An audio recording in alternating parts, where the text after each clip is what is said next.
Good morning and welcome. I'm Reverend Aileen Fitzke, and it is my honor to serve this congregation as its minister. Lesley Tyson will not be able to join us this morning as worship associate, so David Niemi will be taking over as worship associate this morning. We hope that Lesley feels better. Our opening words this morning are by Dr. David Breeden.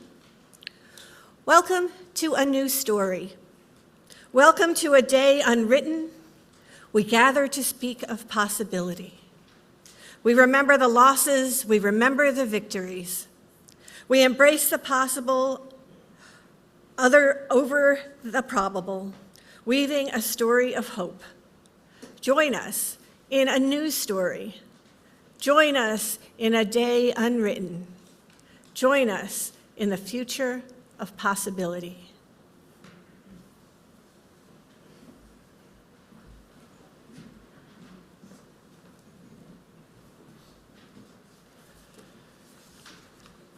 Today's opening hymn is number 128 in the Silver Hymnal, For All That Is Our Life.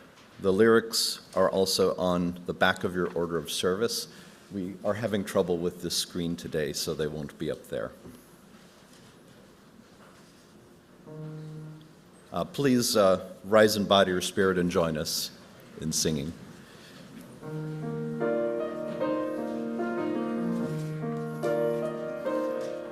For all that is our life, we sing our thanks and praise. For all life is a gift, which we are called to use to build the common good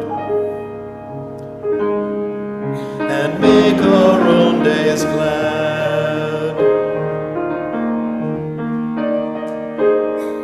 For needs without a serve, for services we give, for work and its rewards, for hours of rest and love, we come with praise and thanks. For all that is our life, for sorrow we must bear, for failures, pain, and loss, for each new thing we learn, for fearful hours that pass, we come with praise and thanks. For all that is our life, for all that is our life, we sing our thanks and praise. For all life is a gift, which we are called to use to build the common good. For all that love is glad.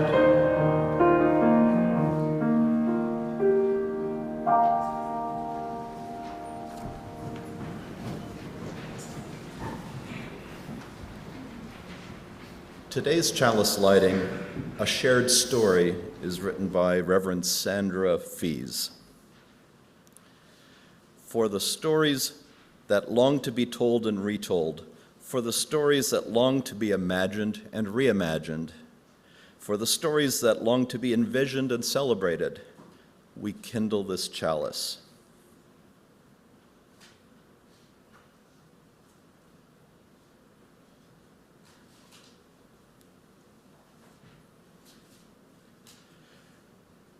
May its flame bring the light of different truths, different paths, and different voices, all needed to cultivate a transformative story of justice, love, and beauty.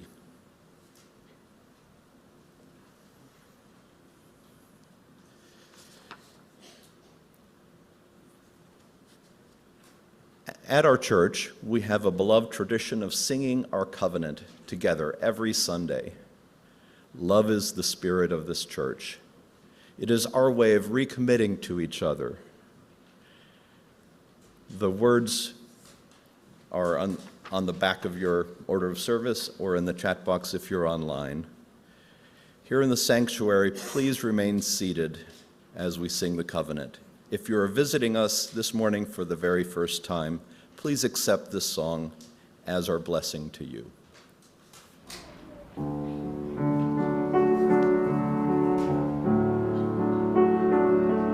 Love is the spirit of this church, and service is its prayer.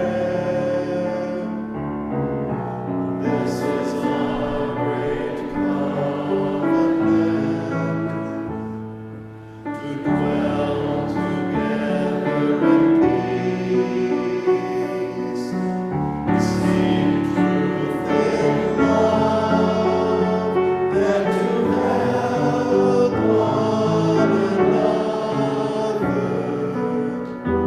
in fellowship.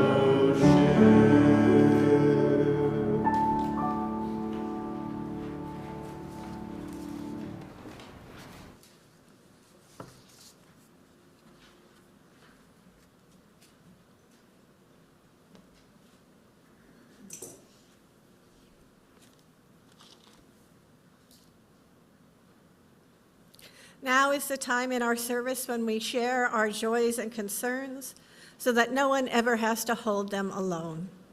If you are joining us remotely this morning, you may wish to light a real or virtual candle wherever you are to mark what is in your heart. As members of the in-person congregation, place stones in the water here in the sanctuary. If those of you at home would like to share what's on your heart today in the congregational chat, is that available today? It is not available today. So I invite those who are here to please come forward and place your stones in the water.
Prayer and meditation. Spirit of life and love that so faithfully animates our creation, we are grateful for this community that is with us in times of both joy and sorrow. We hold in our hearts this morning all who are facing any hardship or difficulty, those who are grieving or facing illness or disability in their friends, themselves, or their loved ones. In particular this morning, we hold in our hearts and prayers all those who are victims of war and violence, including New Year's Day shootings. For them, we light this candle.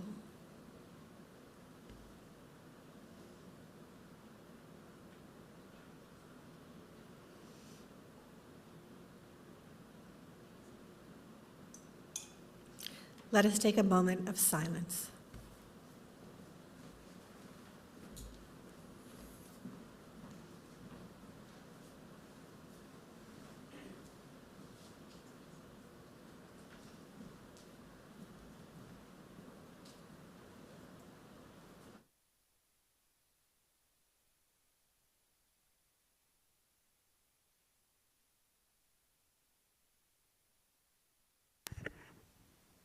Now is the time for all ages, so anyone who is feeling young of body, young of spirit, or wants a little more room to move around, please come forward now.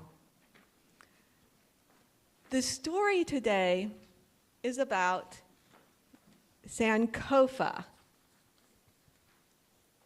That's a picture of Sankofa. It is an Akan symbol from people who lived in and around Ghana in West Africa. And in the Akan language, San means return, Ko means go, and Fa means look, seek, take. So in simple language, Sankofa means go back and get it. The bird's body points in one direction, and its head points in the opposite direction, reaching to its back to bring an egg, or the best of the past, forward into the future. And I want to invite all of you to try something today, if you're really willing and able, and just as you're comfortable doing. If you could put both of your feet out forward, and you might want to stand up to do this if you have room to do it, or especially if you're sitting on the floor. Okay, but put your feet in front of you, look at what direction they're pointing, and make sure they're both pointing in the same direction, and that's your forward. Then, keeping your feet pointing in that direction, and as much of your body as possible pointing forward, try to look behind yourself. Okay. And then try the other direction. Okay. A nice little twist for the morning, right? Many Africans who were enslaved and brought to the U.S. came from Ghana, or the area where the symbol and story of Sankofa comes from. They brought this with them to the U.S., and the story of Sankofa was told and passed through the generations through oral or verbal storytelling. And the version I'm going to tell is based on one from Tony Thorpe, the program director of the African American Culture Center at North Carolina State. And I share the story of Sankofa this morning, honoring the culture of the Akan people and the heritage and struggle of Black Americans, especially those who had their heritage taken from them. As I tell the story, I'm going to invite each one of you to act out the part of Sankofa. Wherever you are, whether you're sitting or standing at home, in chairs out here or up front. So, are you ready? Sankofa grew up in a loving community and felt good about herself and about life. She thought she could handle anything. So strike a pose that shows how you think Sankofa might be feeling at this time.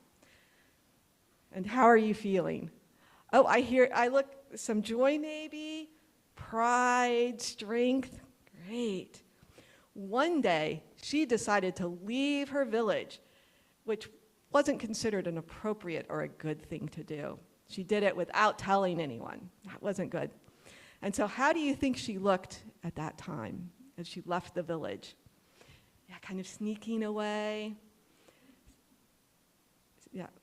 As she walked through the forest, she saw a huge bird, and it started to yell mean insults to her. And how do you feel when that happens to you? Angry. I see a lot of angry poses.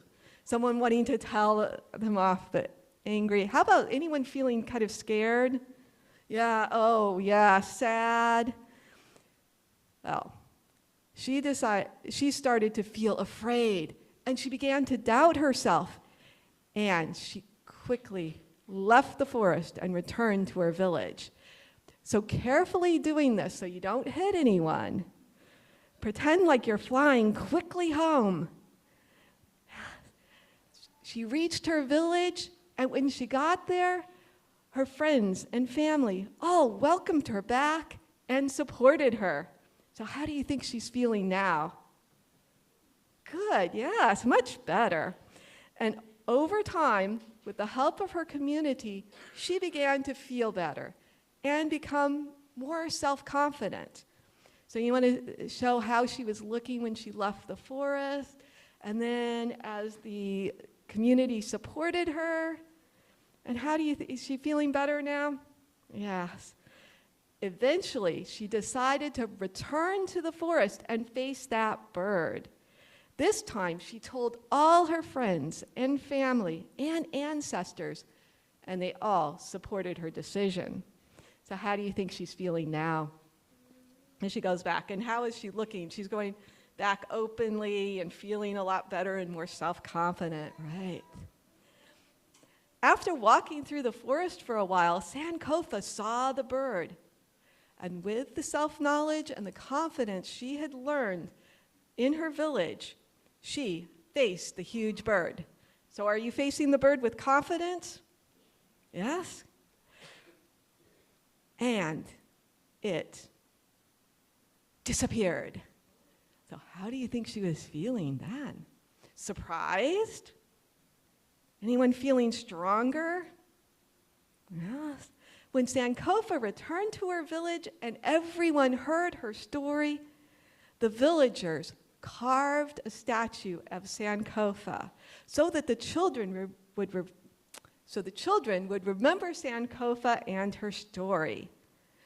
They carved the statue of Sankofa with her head pointing backwards because she had forgotten where she had come from, and when she remembered, it had helped. So, as you think of the many, many stories in your own life, I wonder what you will choose to bring with you into the future. And hopefully you'll stay after the service so we can talk more about that. And if you're up front, you may stay where you are through the offering and for the next story if you like.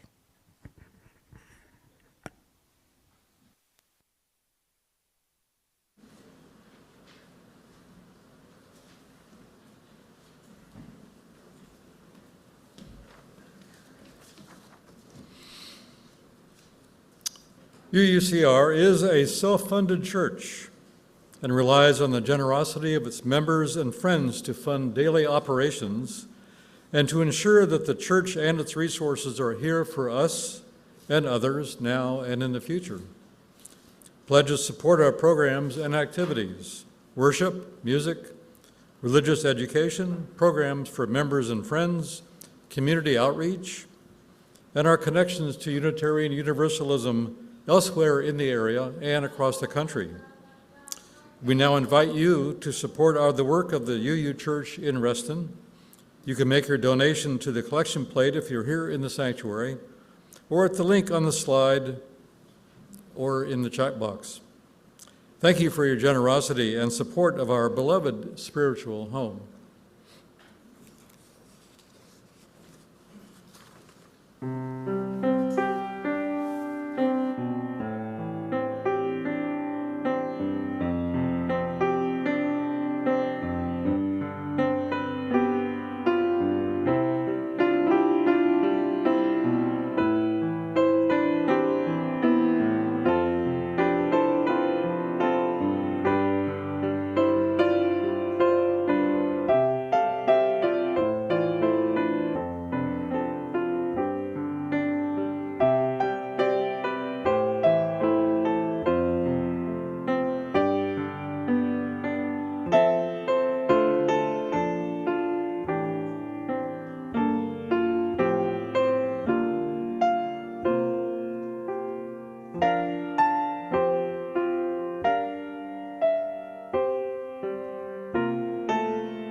So we have a second story this morning, because today's theme is stories.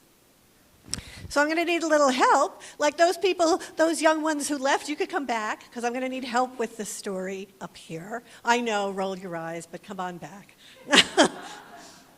I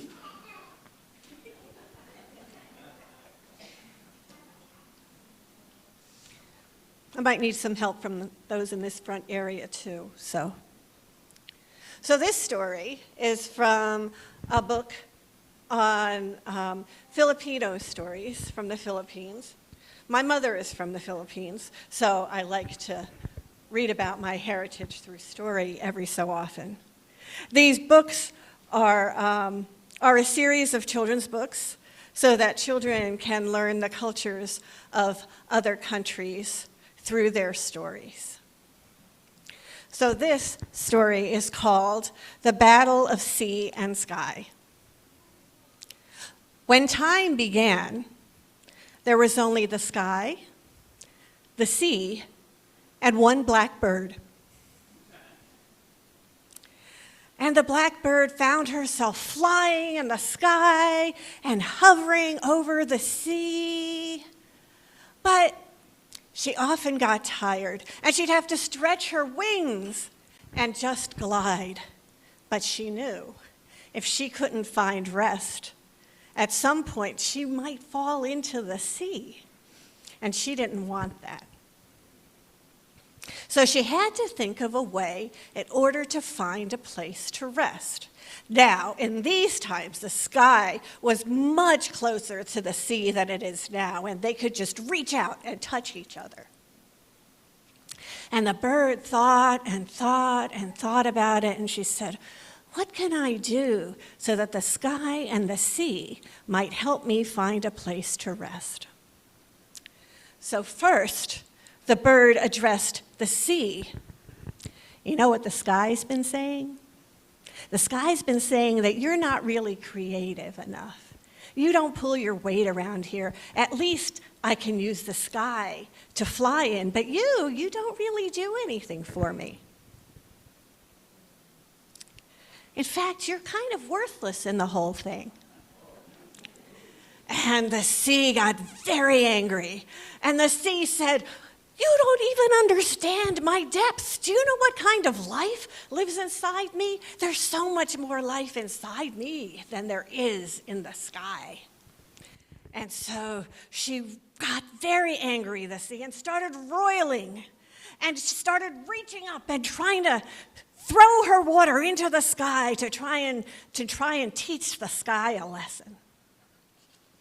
And the birds start getting wetter and wetter as the sea started trying to fight with the sky. And she said, maybe this wasn't such a good idea.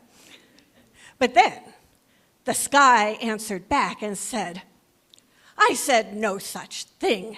And she blasted the sea with lightning. Oh, I'm going to need your help with this part. See this part? I want you, and the sky started throwing boulders all over the sea. So throw boulders all over this area right here. Just toss them all over this area right here.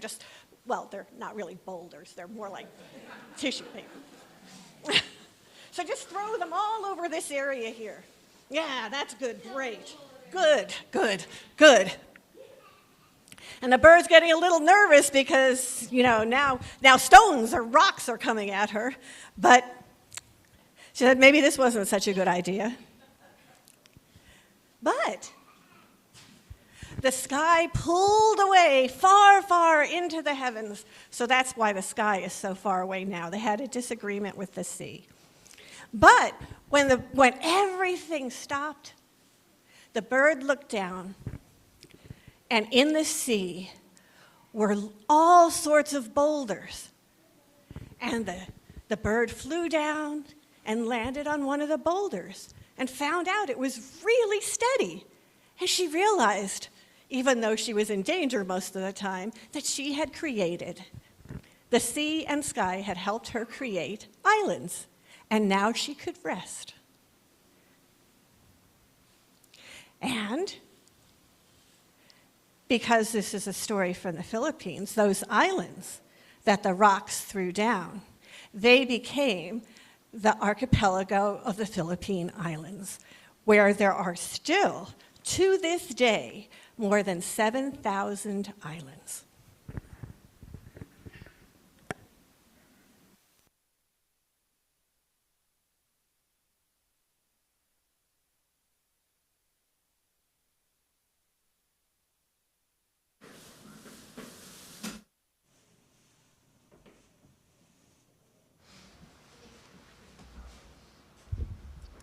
This next piece just says piano instrumental.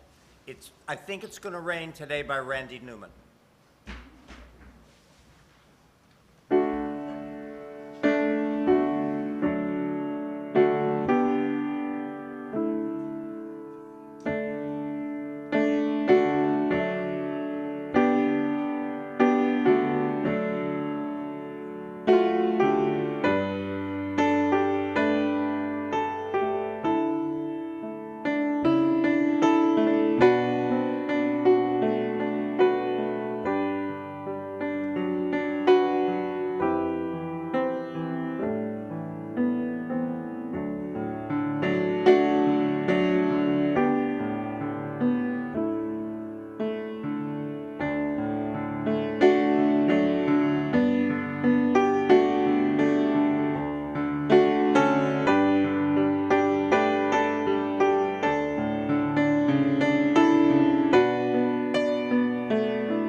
Thank you, Alan.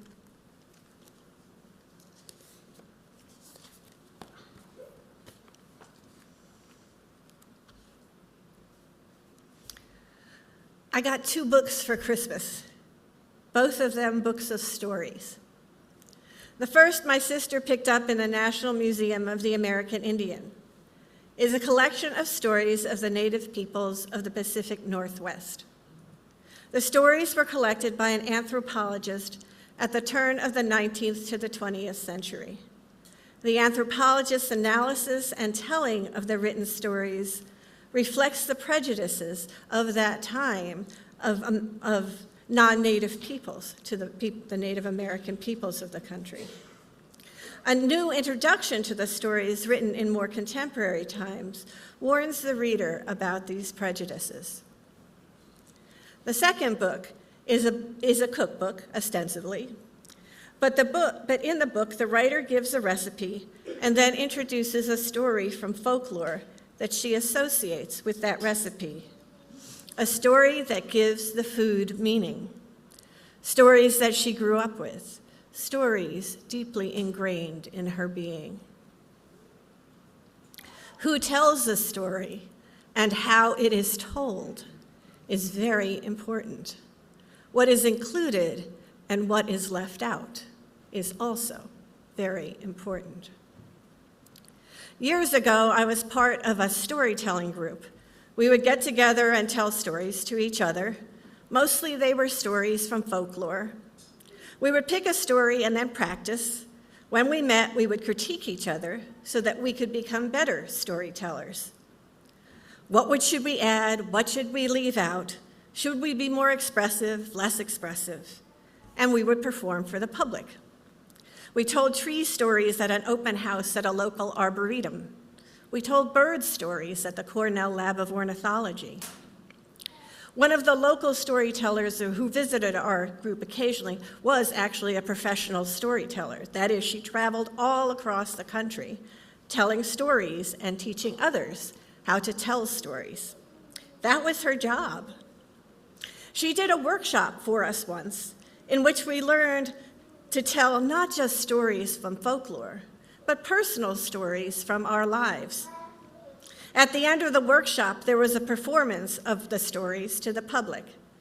While most of us told stories from folklore that we had rehearsed, she told a powerful story from her life. She got a standing ovation. Personal storytelling can be very powerful. Professional storyteller Mike Yaconelli writes in his book, Between the Listening and the Telling, "We need others in order to become ourselves. We need relationship to access the deepest gifts of our humanity. We need relationships to live lives that are productive, loving, and meaningful. Sharing stories is how we make a home within ourselves and with one another. Story is how we put together the broken pieces. Story is how we identify and heal the suffering within and around us." Collective stories found in myth and fairy tales often reflect the larger history and mythology of a culture. The stories Linda and I told this morning are from particular cultures and reflect lessons from those cultures, or in my case, an origin story. We often think of myths as things that are not true. But, writes Karen Armstrong in her book, A Short History of Myth, a myth was an event which, in some sense, happened once, but which also happens all the time. Mythology is an art form that points beyond the chaotic flux of random events and glimpses the core of reality. I was once reading an article in a magazine that was going through the Exodus story in the Hebrew scriptures line by line to prove which parts couldn't possibly be true. It occurred to me that the author of the article was failing to consider that the story may not have ever meant to be literally true. Karen Armstrong writes, "Mythology is not an early attempt at history and does not claim its tales are objective fact. It is a game that transfigures our fragmented, tragic world and helps us to glimpse new possibilities by asking, what if? What if we won instead of lost? What if the story had a different ending?" In fact, those who work with people who have experienced trauma have found that if people can change the way their story comes out, even if they cannot literally change what happens to them, if they can create a story about the tragic event that ends differently, it can be very healing for them. Our stories, by their very nature, change over time because we as people and as cultures change over time. Our personal stories and our collective stories evolve in the telling and how we think about them and the meaning we give them. Story can be used to stifle change and rigidly define who we believe ourselves to be and what we believe about our world. And stories can be used to expand our understanding of ourselves and our culture. And over time, stories can help us imagine something different. The poet Predrag Otwama, in his TED Talk, Imagining Peace, said, "Stories open up the possibility of the imagination. We have to find ways for our stories to be broad enough, imaginative enough, open to the possibility of creating curiosity and relationships where there currently are none." We are so surrounded by stories, podcasts, novels, movies, television series. We are amidst and embedded in all sorts of stories all the time, so much so that they often become irrelevant. They are meant to simply superficially entertain us. They are just background noise in our lives. And often they are experienced in isolation, and not within community, creating individual mythologies divorced from a larger story. Stories and a larger mythologies embedded deep within them shape who we are.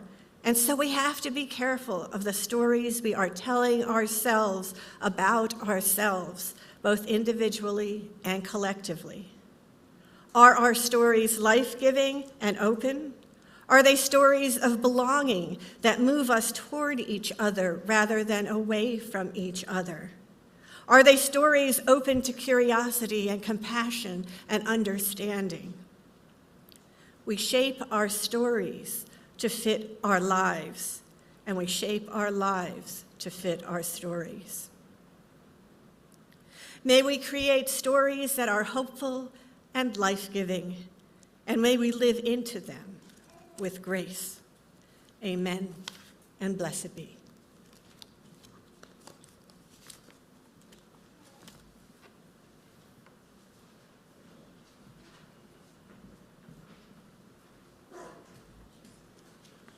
Our closing hymn today is number 118 in the silver hymnal, This Little Light of Mine. Please rise in body or spirit and join me in singing it.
Our benediction this morning is by Ian Huntington Bear. You're in the story of the world. You are the world coming to know itself. May you trust that all you will ever say or do belongs in the story of the world.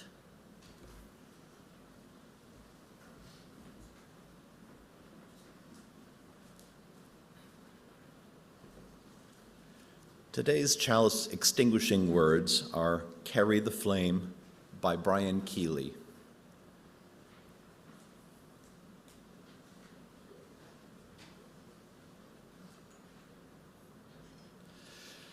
The chalice is now extinguished, but its light lives on in the minds and hearts and souls of each one of you. Carry that flame with you as you leave this place and share it with those you know, with those you love, and most especially with those you have yet to meet.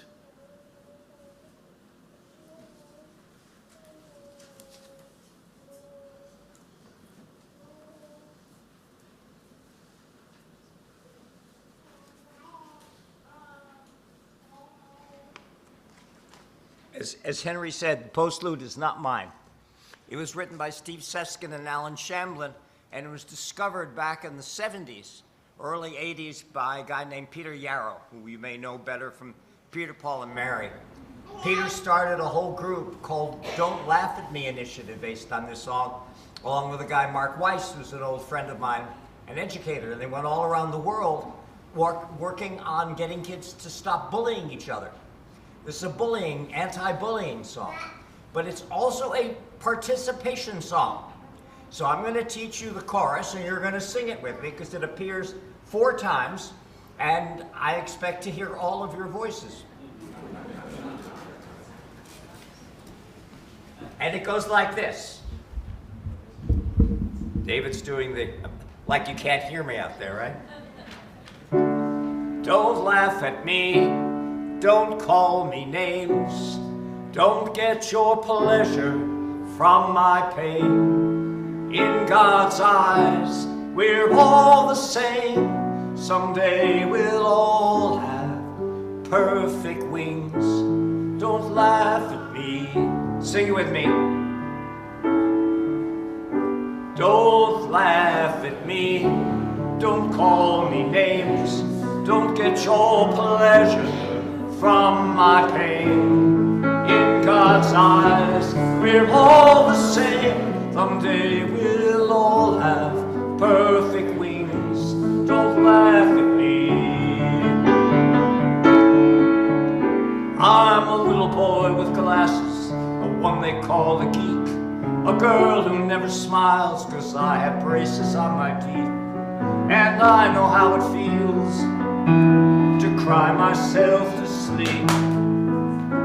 I'm that kid on every playground who's always chosen last, a single teenage mother trying to overcome my past. You don't have to be my friend, but is it too much to ask? Don't laugh at me, don't call me names, don't get your pleasure from my pain. In God's eyes, we're all the same. Someday we'll all have perfect wings. Don't laugh at me. I'm the beggar on the corner. You pass me on the street, and I wouldn't be out here begging if I had enough to eat. And don't think I don't notice that our eyes never meet. Don't laugh at me, don't call me names, don't get your pleasure from my pain. In God's eyes, we're all the same. Someday we'll all have perfect wings. Don't laugh at me. I'm fat, I'm thin, I'm short, I'm tall, I'm deaf, I'm blind. Hey, aren't we all? Don't laugh at me, don't call me names, don't get your pleasure from my pain. In God's eyes, we're all the same. Someday we'll all have perfect wings. Don't laugh at me. I'm fast, I'm slow, I'm big, I'm small. I run, I walk, I slip, I fall. I laugh, I cry. Hey, don't we all? Don't laugh at me. Don't call me names. Don't get your pleasure from my pain. In God's eyes, we're all the same. Someday we'll all have perfect wings. Don't laugh at me. Don't laugh at me. Don't call me names. Don't get your pleasure from my pain. In God's eyes, we're all the same. Someday we'll all have perfect wings. Don't laugh at me. Don't laugh at me. Don't laugh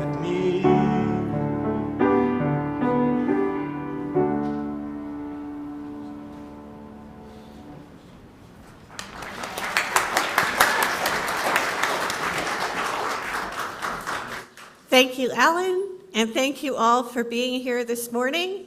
And we'd like to invite you to continue to explore storytelling with us after the service. We will be having storytelling activities for all ages. We have storytelling activities and games in the sanctuary. We will have oral storytelling in the boardroom, which will be available also for those online. Oh, we have the picture's up over here. And we were going to have writing stories in the library, but Lesley got sick. She was going to be leading that. So we might be having some of that in the sanctuary as well. So we invite you all to stay and participate with us as you would like in our exploration of storytelling. And have a lovely day.